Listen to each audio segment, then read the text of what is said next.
Hello guys! Welcome sa aking kusina dito sa Alaska. Ay gagawa tayo ng yelo at para malaman natin kung gaano kalamig sa labas ng aming bahay. Actually may dala nga pala akong panggawa ng yelo. Kung sino sa inyo ang nagawa sa Pinas ng yelo yan. White Horse. At saka ang isa pa, gagawa rin tayo ng ice candy gamit ang plastic na patok. Meron rin akong kasama dito, kaibigan ko, si Boy Tulog. Pag nabuo to sa labas, magbebenta ko ng tres sa mga taga-Alaska, sa mga Eskimo. Yan, malaman natin kung may bibili. Tres ang isa.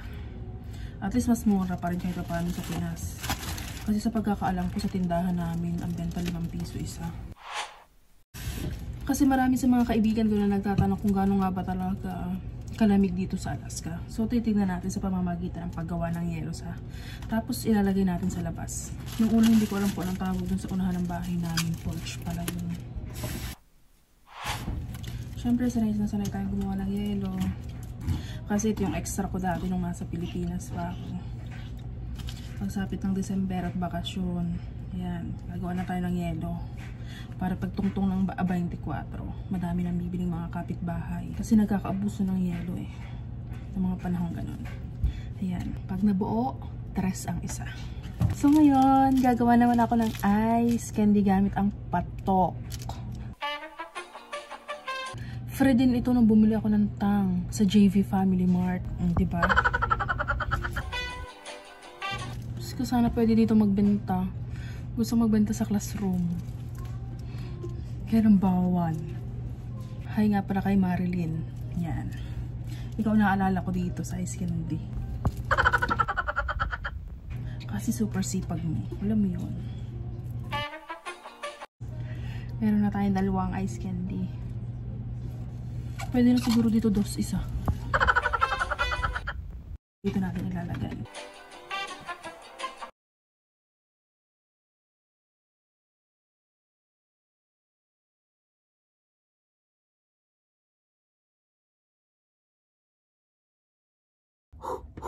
Sobrang lamig oh.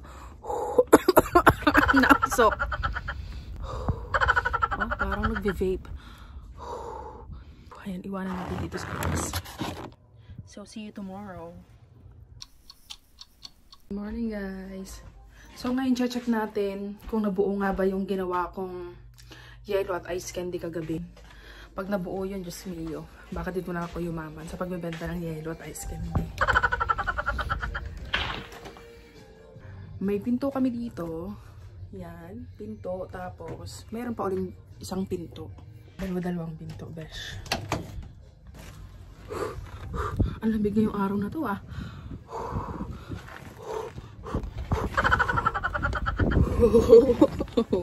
Tingnan natin yung ice candy at yelo, besh. Ayan na. Ayan na.